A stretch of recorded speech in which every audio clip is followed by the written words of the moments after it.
Hello friends, இன்னைக்கு நம்ம என்ன வீடியோ பார்க்க போறோம்னா, நிறைய பேர் கமெண்ட்ல வந்துட்டு கப் ஷேப் எப்படி மார்க் பண்றதுன்னு சொல்லுங்க சிஸ்டர் அப்படின்னு சொல்லி கேட்டிருந்தீங்க.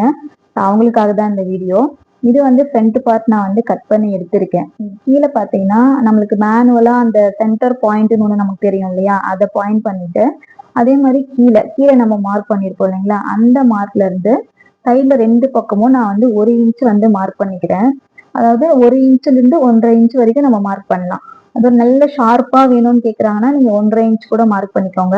இல்ல நமக்கு ஓகே நார்மலா இருந்தா போதுன்னா நீங்க 1 இன்ச் அந்த மாதிரி வந்து மார்க் பண்ணிக்கோங்க.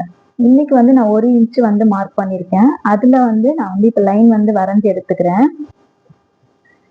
இந்த மாதிரி வரைஞ்சு எடுத்துட்டு அதுக்கப்புறமா பாத்தீங்க அப்படின்னா இது வந்து ஒரு சைடு வந்து பெருசா இருக்கா மாதிரி இருக்கு. நான் ஒரு டைம் வந்து அளந்துக்கிறேன். இந்த சைடு 1 இன்ச் கரெக்டா இருக்கு. இங்க பாத்தீங்கன்னா 1.2 இன்ச் அந்த மாதிரி இருக்கு. 1.2 இருக்கு. ஸோ அதே அளவு நான் இந்த சைடுமே மார்க் பண்ணிக்கிறேன்.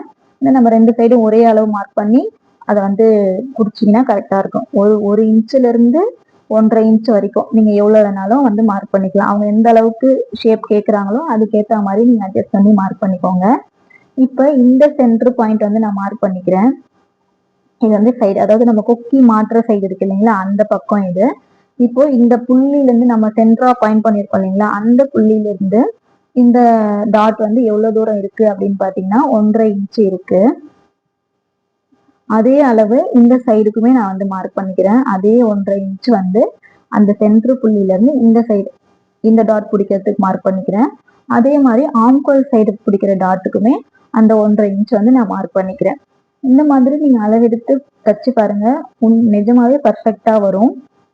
இப்போ நான் இந்த புள்ளியில இருந்து நான் இந்த சைடு எந்த அளவுக்கு டாட் பிடிக்க போறேனோ அதை வந்து நான் அப்படியே வந்து வரைஞ்சு எடுத்துக்கிறேன். இந்த மாதிரி வந்து வரைஞ்சு எடுத்துக்கோங்க.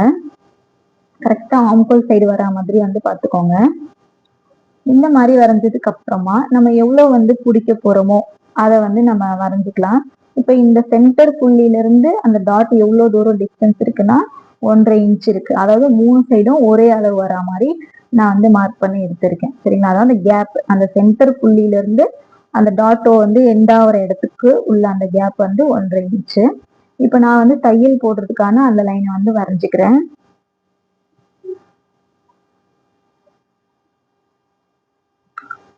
நீங்க ஃபர்ஸ்ட் தைக்கிற பிகினர்ஸா இருந்தா இந்த மாதிரி மார்க் பண்ணி தைக்கலாம்.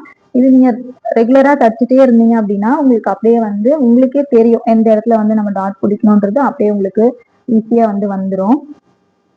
இப்போ இந்த ரெண்டு சைடும் பாத்தீங்கன்னா 1.2 ஃபர்ஸ்ட் வந்து நான் மார்க் பண்ணது.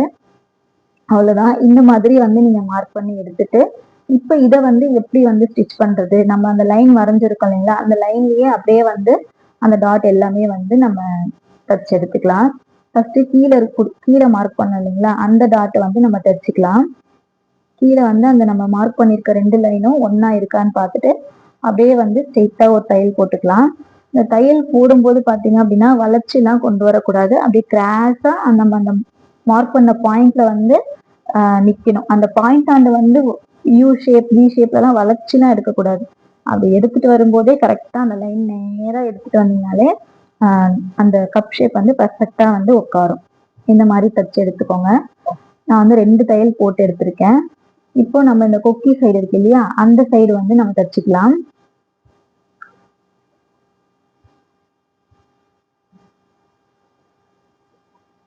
இந்த மாதிரி நம்ம அந்த மார்க் பண்ணிருக்க அந்த ரெண்டு லைனையுமே வந்து சென்டர் பண்ணிட்டு நம்ம எந்த இடத்துல வந்து பாயிண்ட் பண்ணி மார்க் பண்ணமோ அது வரைக்கும் நீங்க வந்து தையல் போட்டு எடுத்துக்கோங்க. எங்கேயுமே பாருங்க கரெக்டா அந்த லாஸ்ட் பாயிண்ட் ஆண்ட நம்ம அப்படியே வந்து வி ஷேப்ல தான் வந்து கொண்டு வரணும். துணி மேலேயே தச்சா மாதிரியே இருக்கும் பாருங்க.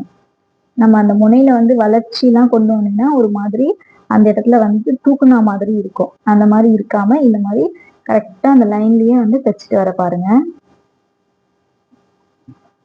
பார்த்தாலே தெரியும் பாருங்க எப்படி கொண்டு வந்திருக்கன்ட்டு.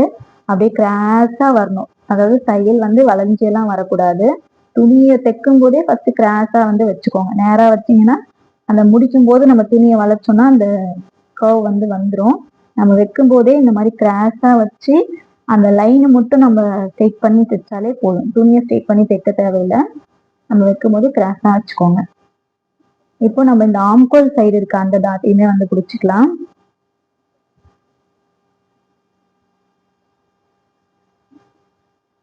இங்கேயும் அதே மாதிரி தான் கிராஸா வந்து கொண்டு வரணும்.